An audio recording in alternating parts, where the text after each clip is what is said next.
Hi my friends, Dean here with Escape to Gaming. Today I've just got a couple new, pick up some interesting things, gifts that I just received, surprisingly, and I wanted to talk about the XB1-X, Star Wars Battlefront II, and Need for Speed Payback, which I've been playing quite a bit of lately.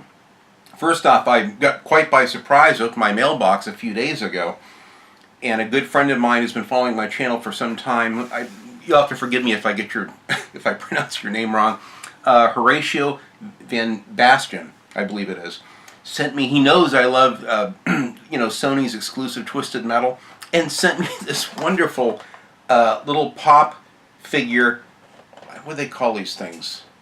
Something Pops. I don't know, something Pops, I guess, like Pop Games, I don't know what it is, but he sent me a Twisted Metal figure, all the way from the UK. I can't tell you how much this means to me, Sean. His name is Sean. He sent this with a nice little note. I saw this box and I go, what the hell is this? I saw it was from the UK. I was dying to open it up. I'm going to open it right now. I haven't opened the inside of this up yet. Oh my God, this is fantastic. Look at this.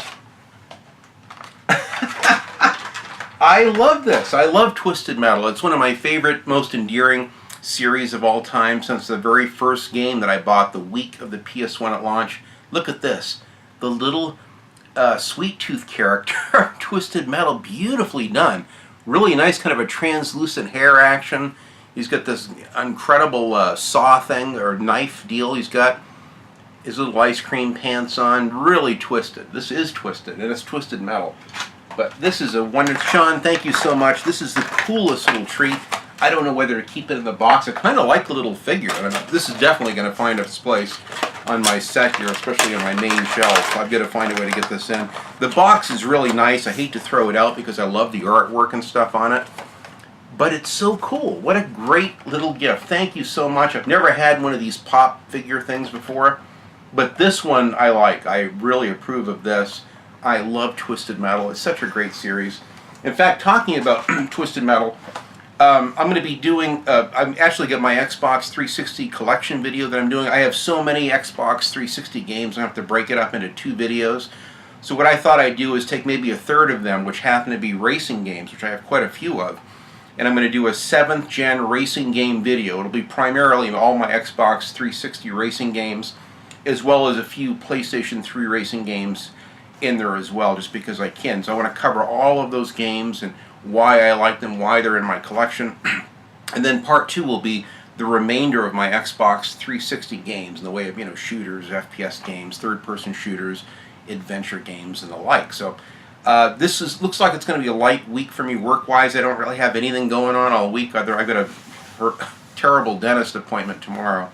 I'm doing a lot of this extensive dental work in kind of in sections and series. You have to let things heal before they do the next section. So I've been talking. I noticed my talking has been a little bit different because of the work that's going on, and who knows how it's going to be after tomorrow, but I'm going to do the best that I can. But anyway, Sean, thank you so much for this. Not only this, but when I went down to pick up my Need for Speed game recently, my manager was there and goes, "Oh, Dean, I've got something for you in the back room." I had no idea what it was. I forgot. Well, she saved me. The poster, I don't know if you're going to be able to see this on camera, but here's the poster for the Wolfenstein II Colossus game. Unbelievable. I am so thrilled with this. It's so huge, I don't even know if I can hold it all up, but it's a wonderful poster. It's got all of the natural, it's a retail poster for the GameStops here in the States, and it even has the little DLC thing, which I need to get. I want to get this DLC. So I just went and I bought yesterday. I've got some double-sided 3M foam tape, and I'm going to be putting this up right to the left of my Mad Max posters in my finished garage. And this goes beautifully with the colors in my garage because I have a lot of these brick red colors and cream colors that are actually in this poster. So it's going to look really handsome. And there, it's a double-sided poster, so you just pick out whichever side looks the best. It's in immaculate condition. I'm so excited about having this. I'll show a picture of it here where you can kind of see it all together on the tailgate of my truck, but I love this. This is such a huge thing for me. I don't think I'm going to have room for really any more posters. I already got a bunch of posters as it is, gaming posters, that I have no room for, which is sad. I gave a lot of them to my nephews, and then sometimes they end up in the trash. I go over there and they're torn and wedged down between their bed and their wall. It's like, oh, dude, that was an expensive, rare Call of Duty Black Ops poster. Oh, I don't care, Uncle Dean. I got lots of posters, you know. But anyway, really happy with these gifts. But getting on to my main topic, the Xbox One X. Now, what's interesting is I went away on vacation for a couple days in Lake Tahoe, and right before I left, the Xbox One X had been out 2 days. I had not one but two friends, two people that I know that bought them, were very excited and had power problems where the thing wouldn't power up. It hit the button, nothing would happen. They worked initially, and then they stopped working. So when I left for vacation, it's like, God, I mean, this is not good. And then I went on YouTube, and I heard that there were reports, and even on Twitter I saw from some, you know, fairly major sites that there were problems with the Xbox One X not working properly. I go, oh God, it's terrible. I mean, 2 days into release, it doesn't look good. When I came back from vacation, because I was kind of off the internet for a couple days, I realized that apparently it's a power cord deal. There's a faulty power cord that came in the box with it, which to me is still unacceptable for $500, even for $200. You can't have a faulty power cord. So I don't know if it's a matter of switching out a power cord with an older Xbox One S or something else. I'm not sure how that works, but I still am worried about the internal power source. I'd almost felt better having, you know, the hot power brick outside of the unit itself, but it looks like they've done their math, and supposedly it's a great console. I do have friends that really enjoy the really high visual fidelity and 4K and all that. I've watched comparison videos. To me, it's very minor. Even with my reading glasses on, I can barely see the difference between the PS4 Pro and the Xbox One X. Obviously, there's, you know, noticeable differences in certain categories. So for me, I'm real happy with my PS4 Pro. I do like the performance. Again, for me, there's really no exclusives yet.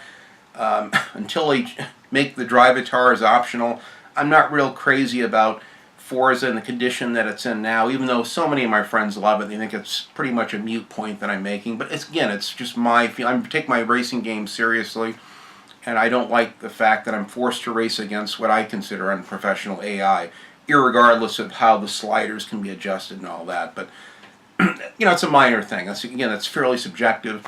I do like Quantum Break, Rise Son of Rome. There are a couple exclusives. A new World War II airplane game, I can't remember what it's called. It looks really good on the Xbox One X as an exclusive. So for those reasons, I'm marginally interested, but to spend, for me, $500 is a lot of money to spend, especially where I've got a fairly tight budget that I'm on with all the home improvement projects I'm doing recently. I got to watch every dollar. And so it's just so much money. I could buy an awful lot of games for $500. So I'm thinking about it, but I'll tell you what I do really like. And I was quite surprised to see from everything from Digital Foundry to other friends of mine that have done videos showcasing older Xbox 360 games that look amazingly good. I mean, they really perform and look noticeably better on the Xbox One X, as well as some original Xbox games. I mean, they have a handful of them, basically, and only, frankly, a few that I would be interested in playing on backwards compatibility. A couple friends have tried to play the KOTOR games, Star Wars Knights of the Old Republic, and have had like major game crashes with the game to where they couldn't finish the game on the backwards compatibility. So that apparently there are some issues with it still. They haven't fine-tuned it all in yet. I'm not sure if they're emulated. I don't know if you're really playing the original Xbox game on that or not. I'm not sure. But I do like the fact that, at least with the Xbox 360 games that are backwards compatible with the Xbox One X, it looks fantastic. For that reason alone, I'm very, very intrigued about it. And I would be tempted to get it for that reason and one other one, and that's the built-in 4K Blu-ray player. Now, I know supposedly you can play them on the Xbox One S and play 4K Blu-rays, but I think it's kind of like the Fisher-Price, you know, kind of the bottom of the food chain 4K Blu-ray player, where I'd like to believe that the Xbox One X probably has a much better refined a built-in 4K Blu-ray player that plays the ultra high-def Blu-rays, which I would be interested in. Again, I don't want to start my collection all over again. I've already been buying, VHS, movies, and then I bought the widescreen VHS, and I bought them on DVD, then the special edition DVDs, and I bought the Blu-rays and special edition Blu-rays. Now I got to go out and buy my movies are. I mean, I got $75,000 in my movie collection alone, which is huge, and I can't sink that much more into it. So if I did get a 4K Blu-ray player, I might get literally like 10 or a dozen movies. They'd have to be like my absolute favorite films, probably the Blade Runner, maybe, you know, an Alien film, the first Alien, I mean, some of the Alien movies possibly, just a handful of like my top 10 movies, which would look good. So I have a 4K TV, HDR, and I watch a lot of like these beautiful nature videos in 4K, which I stream from YouTube, and I'm really impressed. My wife and I love watching them, of Hawaii and Kauai and different parts of the world, these gorgeous nature videos of Yosemite, you know, National Forest in California here, and you can just see it in 4K with all the beautiful lighting and the detail. And so I can see the attraction, but I'm not anxious to go out and buy all those movies again. So that's my thoughts on the Xbox One X. It's a handsome looking console. I still, after 4 years now, I've never owned an Xbox One or any of its other models. There just has been nothing really exclusive-wise for me. They have made a lot of refinements. They did away with that damn Force Connect, which I guess they've stopped production of that now, finally. Even though apparently it worked with some, you know, games, obviously. But initially the Force DRM. There's lots of things that Microsoft listen to their credit. And I think that it's a nice-looking machine. I really like the performance. Where I'm a visual fidelity kind of person, I can certainly appreciate the better graphics. So that's my feelings on that. Maybe down the road, maybe next year. And I have to weigh that out over the PlayStation VR. I really want the VR experience, and it looks like Sony has a really good, affordable setup, and I'm certainly halfway there with the PS4 Pro. So that's my view on the Xbox One X. For you, those of you that have it, I take my hat off to you. It looks beautiful. I've seen some really good gameplay, razor sharp detail, whether it's native 4K or upscaled or checkerboarded. I don't even care. To me, my PS4 Pro looks incredible. I've looked at comparison shots. I can barely see the difference. But I guess just knowing that you've got a better console, I can understand that. So it's a shame they didn't make it a better 8th gen console right out of the gate back in 2013. But it is what it is. And people can go out now, certainly. The $500 I saved by not getting your initial one, I could certainly spend now, and I would be getting much more of a value. But getting on with Star Wars Battlefront II, I've seen quite a bit of videos. I think I watched Carrot's review first of Star Wars Battlefront II, and I was so intrigued with that. I said, you know what, I'm going to watch all of them. So I must have spent an evening watching probably a dozen Star Wars Battlefront, you know, Battlefront 2 reviews. Again, I'm not a multiplayer online person. I don't have PlayStation Plus. I certainly don't have Xbox Gold.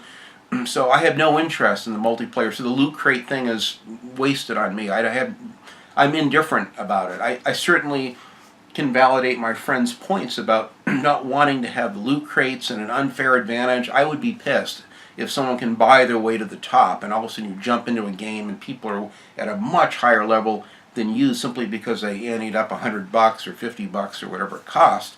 So, and then supposedly DICE is listened, but again, it's temporary. They clearly say that for now they're going to change things, but you know they're going to go back to it when they can. Now, whether they'll go back to it with just cosmetic upgrades, different skins for characters or guns, or whether there'll actually be real benefits with those upgrades and upgraded guns or whatever, I don't know. Who knows? But you see that that's what they want. They're only doing this to save their own skin and their own ass in the situation because there's been an overwhelming amount of disdain for the Loot Crates and this kind of pay-to-win deal, which I don't blame them, you know. Now, I have watched it out of curiosity for the single-player aspect of the game. Now, for me, I mean, aside from the female thing, I guess you play as different characters. You play, I think, as, you know, Leia and Luke and different characters. I can appreciate that. But initially, again, it's like they're trying to tick off all the political correct boxes. Hey, we'll have it edgy. We'll have it, you know, you'll play as the Empire and you'll play as a female elite troop thing. To me, it's a little way out there, but, you know, I don't want to get... I know a lot of people have no issues with Horizon Zero Dawn playing as a female. I certainly love the Tomb Raider series, and I have Rise of the Tomb Raider. I'm dying to play it, because that series has meant a lot to me since its beginning inception back on the PlayStation 1. So I make an exception for that, but it's like every game that's out now, it's got to have a female protagonist. I just get tired of this trying to tick off all the diversity boxes and trying to be cutting edge. And, I don't like to apologize for being a male or wanting to role play as a male, but that's one issue. Even aside from that, which I could get past because the game looks so good. Let's face it, the production values, whether you have an Xbox One X, a PlayStation 4, a PS4 Pro, or whatever, the graphics look, I got to admit, look incredible. The sound, production, everything looks top-notch with this new Battlefront 2. It's a very good-looking game. They're certainly trying to pay tribute to the fan service by having every type of scenario that kind of took place around the Revenge or the final trilogy installment.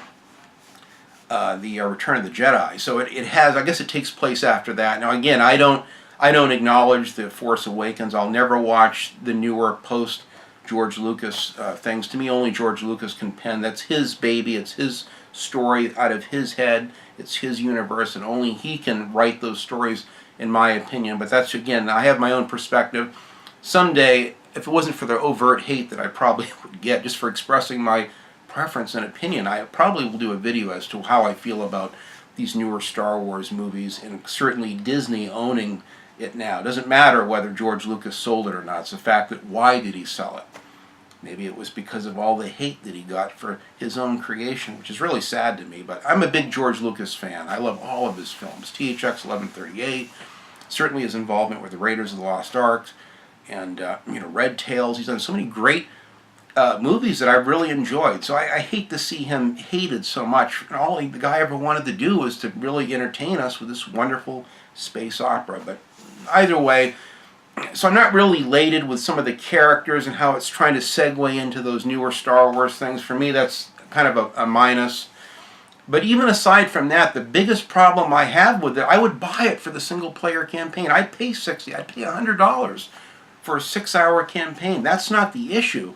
The issue for me is you're forced to play as the Empire. Now, I understand, without getting into major spoiler territory, that things change in the story and you're not forever, on the Empire's side, but a big part of the game, and I started watching Phil at DSP, I watched several, maybe 5 or 6 videos that he did from the beginning on up of him playing the game. Since I figured, well, since I'm not going to actually buy the game, I'll just watch, some gameplay of it. And I stopped watching it because all I saw was a slaughter of rebels. I mean, to me, I watched Star Wars since 1977. I love Luke. I love the whole the concept of the rebels fighting this giant galactic evil empire.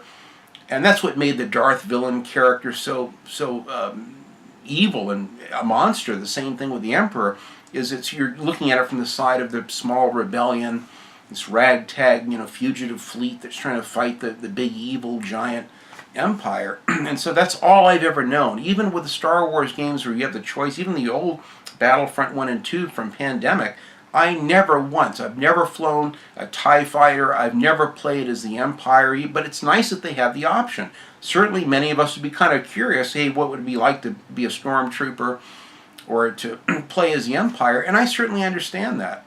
I like that with even like a game like Jedi Academy, you can use the dark side of the Force, the positive side of the Force. I like the options, but I don't like being forced to slaughter. So I'm watching these great set piece moments, and they're showing on Endor, and they're slaughtering all the rebels, and I haven't cringed in like 20 years as much as I cringe watch. I had to stop watching Phil's playthrough of it because it was distasteful to me. I don't know how else to say it. I mean, there's many comparisons. I don't want to, I'm on thin ice. I don't want to make other comparisons with religions and things, but to me it's inappropriate to kill the rebels. So for me to play a game, the first half of the game, let's say, where you're slaughtering rebels and rebel ships and X-Wing fighters, I just cringed and cringed and cringed to the whole thing. So sadly, it's like EA listens and they give us a nice offline single-player campaign. It looks beautiful. I love the fan service, the spaceships, the giant set-piece moments look wonderful. But my God, I don't want to play as that. And for those of you that are enjoying it and are having fun with the campaign, my friend Mike, he loves it. And I feel bad because I see friends of mine that love Star Wars like I do. And if you like playing as the Empire and you don't have any bones of contention with it, that's fine. I'm glad you're enjoying it. That's the main thing. Like I always say, enjoy your games. If you enjoy the game, that's great. But for me personally, because of the way that I take role-playing so seriously, it's just not something... I'll never play that game. I couldn't even watch the playthrough of it. After 5 or 6 parts, I just shut it off, and that's enough. It's just not my thing. So that's my feelings on the Battlefront thing, sadly. It's a shame. Now, there may be some other offline aspects. I don't know if there's skirmish modes. I saw there's some things that are timed. I don't know if that's online or offline. I'm not sure. It's funny, no one in the reviews tells you what's offline and what's online, so it's very confusing. But from what I've seen so far, it'll be a pass. I really enjoyed the first Battlefront. I loved when the day they announced that they were going to patch in skirmish modes offline, man, I went out and bought it. $20 for the deluxe edition. And I've never been happier. It's a great game. I love taking the battle on Endor and Hoth. Unfortunately, all the great DLC with Bespin and with the Death Star, they're not going to put in skirmish modes, which is really tragic to me. But anyway, that's my thoughts on Battlefront.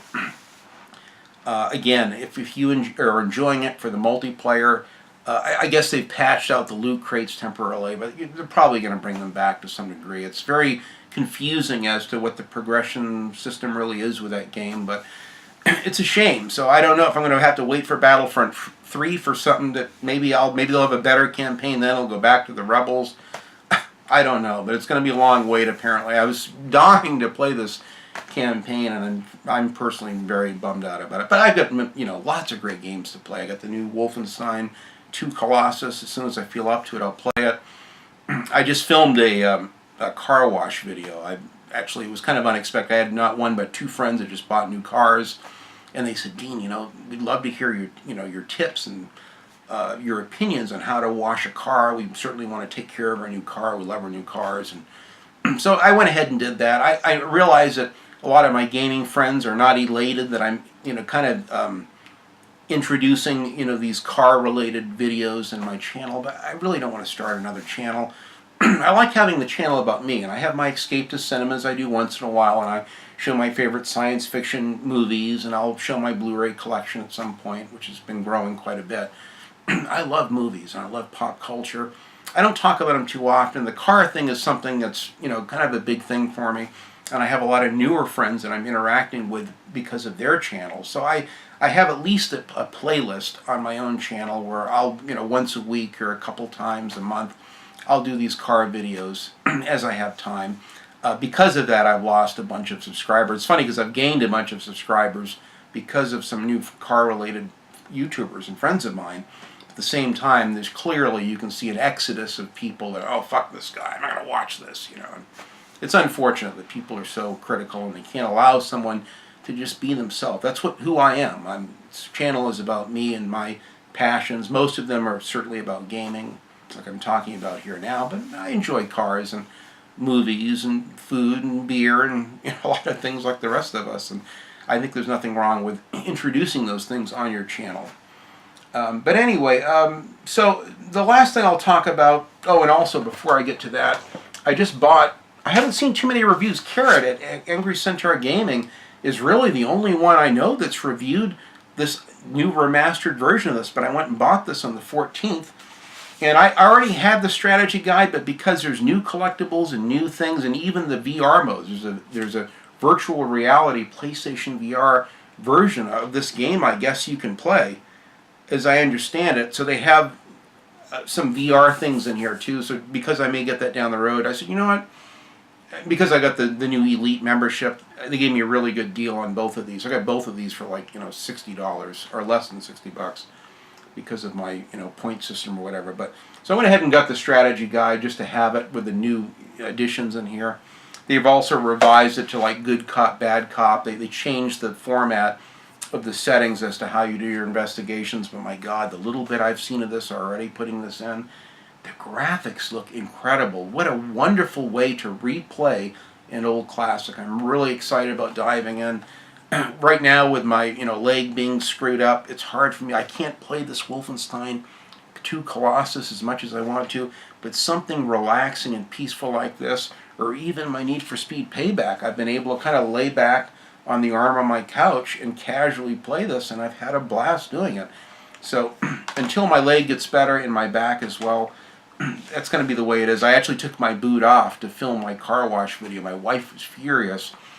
My leg was so bad, my foot was so bad later that night, I couldn't even play my Need for Speed game. I just took a bunch of pain pills and pretty much passed out early Saturday night. So I paid for that, unfortunately, in the process of trying to make an instructional video on how to detail and wash your car. So even if you're a gamer, look, if you love cars and you want a good tips on how to wash and detail your vehicle that you've spent a lot of money on, you might enjoy the video, whether you're a car guy or not. I did it for those people that just simply want to know, because a lot of conflicting information out there on the internet on that. And it's something that I happen to be an expert on to a certain degree. I did it professionally one time and all that. But anyway, I took my boot off so I wouldn't look like a moron kind of clumping around washing the car, but I'm paying for it now. But I'm hoping tonight, maybe my leg is, the swelling's going down. I've been putting ice on it. I'm hoping tonight to play my Need for Speed Payback. And that's the final thing I wanted to talk about, is I am unbelievably shocked. Since I've done my impressions, this game has received nothing but really bad reviews. I mean, really hateful reviews, like they've got it out for the game. Now, I don't know if this is something they've got with EA and they didn't want to pay EA for their advertising. I don't know what's going on, but there's clearly a bias against this. The other thing is it could be because it's EA. There's a little EA logo here, and certainly here, and because it's EA is shit right now, everyone's pissed at Battlefront 2, that maybe they're throwing the baby out with the bathwater. Yeah, fuck this game. I've seen the game, Angry Joe, I love the guy, but he's wrong. They're making the game like it's all about these loot boxes and microtransactions. There is nothing that I've seen in this game where they advertise it in the game, they're pushing it in the game at all. I've seen zero. Nothing. I went out of curiosity and I went on the PlayStation, the store to see, well, what are these? What do you get with these microtransaction cards? And they're called speed cards, and you can buy them with different point series. You can pay $5, $10, $20, $50, I guess. And I guess you're buying like your XP reputation points. You're getting some money, I guess, you can use for upgrades. It's very confusing. I don't even understand what it is that you're getting, but frankly, you have, unlike Star Wars, where clearly is a pay-to-win, there's nothing that's pay-to-win with this. Nothing. I've really examined it closely. All you're getting is upgrades, but even still, to unlock all the upgrades, even if you have all the money, let's say you spent $50 or $100 and bought all these extra speed cards, and you still cannot upgrade everything the way you want unless you do the challenges built into the game. You got to do so many of these special jumps to unlock the ability to change your front bumper, or to change, your wheels, or there's lots of challenges built into the game. You still need to do those. There's no way you can buy the cars already upgraded and all of a sudden buy some killer car that's better than everyone else and it's not like that. I've seen nothing like that in the game. So the game is falsely judged. Mac at what's it, Worth a Buy is another one who went on and on about how the microtransactions have ruined the game. Total bullshit. Total bullshit. There is nothing that is shown that the microtransactions affect the ability to win the game in any way. And frankly, as an offline single-player person, I don't see any benefit to it. The game is so easy to come by money, and apparently they've just recently patched it. I just installed a new patch for this game a couple days ago, I think. And supposedly they're giving you more, XP, what they call rep in the game. You're getting a little bit more reward for the races that you do, especially like if you can go out kind of like in Forza and have random races on the road with other people, and they give you a little bit more money for that. They're having the frequency of parts you have these like part stores where you buy your performance parts. Typically you'd have to wait like 30 minutes before those parts would restock with the good parts. Now it's like 10 minutes or something. So DICE has been listening, and they're refining the game. They're making it better and better to where you're getting more. You don't have to grind to the same degree that you did before. But I've had no problem. I win the races easy on the default medium setting. And what I do is I pick out like my favorite 3 or 4 races. And frankly, the beginning of the game is heavy with cutscenes. I got to admit, the first hour, 90 minutes, lots of cutscenes, lots of banter and stuff that It can be cringeworthy. It's not my thing as an older guy. But once you're past that and they finally let you go and where you can explore the whole map and do the races in any way you want, they leave you alone. I haven't seen another cutscene since then. And I've just been playing as a Tyler character, doing one road. I've already leveled up. I've already went through the 5 levels of races. And now I'm racing against harder cars, and I've been building my car up. So I've just been building XP for that, building up my Buick Grand National. So it's much faster. It handles better. It's got better nitrous. Now I've made enough money to where I went out and I bought more cars for my collection. There's more than enough money in the game. You have absolutely no reason to waste your money buying these speed cards, at least on the older Need for Speeds, like Need for Speed Hot Pursuit or Most Wanted from 2012. You could purchase these things where it would unlock all the cars, and I could kind of see the benefit of that, because Need for Speed Most Wanted in 2012 is my least favorite Need for Speed. I just wanted to play the Challengers and the cars I wanted, so I went ahead and bought the DLC. It was $10 or $5, whatever it was. I bought that unlock to unlock all the cars or whatever it was. There was some kind of an unlock for that. The same thing I think with Hot Pursuit. Hot Pursuit, I didn't care for the extreme. It's the worst rubber band AI in any Need for Speed game, in my opinion, as nice as the game is. And I also bought like the Lamborghini DLC expansion pack and the Porsche DLC expansion pack for that Need for Speed Most Wanted from 2009 or 10 or whatever, because it was great and they actually really got a good benefit. So to me, I don't mind DLC if it's like story expansions for single player. I like it. Forza 4 and Forza Horizon, the first one, I bought DLC expansion packs with special car packs that had more Corvettes or more muscle cars. So to me, I have no issues with DLC. I don't like to go nuts. Naturally, we don't want to have to pay for it if you don't have to, but these speed cards everyone's making a big issue out of, and like it's loot crates or whatever, is total bullshit. There's nothing in that. If you're just playing it for the story, I'm telling you, this game is getting better. Since I did my impressions, I like it like 5 times more. This has become my favorite Need for Speed game, even over the run. Out of all 23 Need for Speed games, this is my favorite game. What's interesting is my good friend Ian also sees the same things I do in the game, and my other friend from the UK, I think it's Gamesamatic is his channel. I'll have a link for his channel down below. He's got a wonderful channel. He's been playing the game. He wasn't going to buy it. He saw me on Twitter raving about it, took a chance, bought it. He loves it. He's already surpassed me in the game, farther into the game. He's going crazy customizing his cars, and he told me the same thing. Dean, this is, out of all of them, he's played them all, this is also my favorite Need for Speed game. So that tells you. And I follow Black Panther. There's a lot of other guys at Hippo, I forget what his channel is. There's several other big racing, kind of arcade racing channels that do cover Forza Horizon and, you know, all the Forza games and GTA 5 racing and all that stuff. And they're channels dedicated just to racing games. 3 or 4 of those major channels that cover nothing but racing games, none of them are getting paid by EA. They all love the game equally like I do. So it's total bullshit that the mainstream has been crapping on this game. I don't know if it's because of the EA logo on it or what, but I think it's fairly being misjudged. No one's giving it a chance because of that, and I hope it doesn't hurt the franchise, certainly in the long run. It's my favorite Need for Speed game.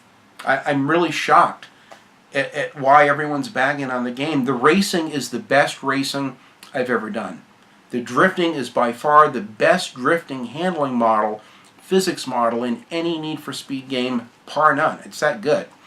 The customization, I mean, it blows away Forza in Forza Horizon with customization. As good as they are, there's so much real life racing parts, body kits. If you're really into the street racing scene like I am, you will see authentic street racing stuff, even the neon kits. I'm not into some of that stuff. You can change even the coloration of the nitrous boost coming out of your exhaust. It's incredibly realistic. The best visual resolution and graphics of any Need for Speed game. The only thing I have noticed with the game is that there is, especially when you first install the game, you first load it up, each time you load it up, is initially you'll see some texture pop-in issues right up front, the first race or so, and then after that it seems to be fine. But that's one thing I will notice. I'm sure that'll be patched out at some point, which is unfortunate, but because the graphics are so lifelike, I mean, you can even see through the tinted glass incredible, impeccable detail on the interiors, the characters inside driving. It's very, very good. I'm not a big fan of most of the music in the game, to be honest. Yeah, the banter, the interaction between the characters at times can be cringe-worthy. But I will tell you, so far, I like the story. I didn't like it at first. But now that I've given it some time and I'm seeing where it's going, and now it's not holding my hand anymore, it's not forcing one cutscene after the next and taking away control like it did in the first hour or so, it's a great game. It's a great game. I'd highly recommend this game. I am shocked. This is really what prompted me to do this video today, is I just wanted to give my even further impressions. I don't know how many hours I'm into the game, but I've advanced quite a bit into it. I'm just playing the racing. I haven't even, I've got a new, I bought a drag car, I've got a drifting car, and I'm slowly fixing each of those up so that way I can, as I do each event, I'll have the ultimate car for each of those events. But so far, I'm having an absolute ball with it. I like the gambling system. You feel much more invested when you have to pull a lever and gamble, and the thing spins, and you can select like a gearbox. And then within the gearbox category, you may get a good part, a high-level part, a part that barely upgrades, a part that upgrades substantially, and it's very exciting as you unlock and upgrade each of the components for your car, and then you see how it actually makes the car faster. Now it's got better handling, and you notice the handling's better. It's great. There's so much minutia, the way you can change the handling of the cars and the camber, and you can lower the car and raise it up. You can even unlock like an airbag suspension system. It's very intricate, very in-depth, and highly recommended. I am shocked that this game is getting crapped on. It's one of the most baffling things in all my years of gaming, and since I've done YouTube since 2012, I have never seen a good game, or even what I consider a great game, getting crapped on to such a widespread degree. But again, you'll find many people like myself that absolutely love this and praise it just like I do. So it tells you that you got to give games a chance. Don't just listen to the crap and all the trite remarks out there on social media just because it has EA on it. I'm fair. We have to pick and choose our battles. And I was telling my good friend Chad, the gaming dad, he wasn't real thrilled, but he's not into arcade racers as much as I am. But I said, Chad, it's a good game. He said, yeah, but Mac and these ones, they don't like, it's got microtransactions. And it's like so many people have bought those lies from these YouTubers that we listen to and that we love and we tend to look up to. And it's not like that at all. So it's so sad to see good friends of mine that are kind of buying into a lot of the bullshit that's surrounding this game. And even still, Chad goes, I'm just not really a Need for Speed kind of a guy on top of it. And I said, that's fine. I validate that. There's many great franchises like Halo I'm not a big fan of either, even though they are good games and they're very well made. But it's just sad that the game has gotten such horrible, horrible reviews. And I don't think people have covered the reviews as fairly as they should. I mean, what do you expect out of a 5-minute review? They're rushing through the game. This game does not allow you to rush through it. Say a game like Forza, you can get in right from the get-go. You can have access to any car, buy anything you want. You can even buy the money to just buy the most expensive car 5 minutes into the game.